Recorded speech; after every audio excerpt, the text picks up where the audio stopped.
পশ্চিমবঙ্গ রাজনীতিতে বড় চমক। মুখ্যমন্ত্রী হওয়ার পর ভবানীপুর কেন্দ্র থেকে বিধায়ক হিসেবে বিধানসভায় শপথ নিলেন শুভেন্দু অধিকারী।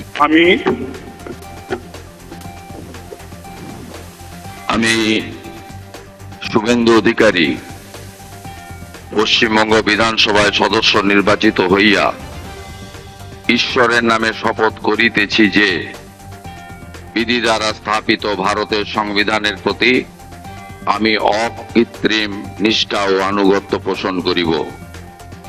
আমি ভারতের সার্বভৌমত্ব ও অখণ্ডতা রক্ষা করিব এবং যে কর্তব্যভার আমি গ্রহণ করিতে উদ্যত হইয়াছি তাহা নিষ্ঠাপূর্বক নির্বাহ করিব।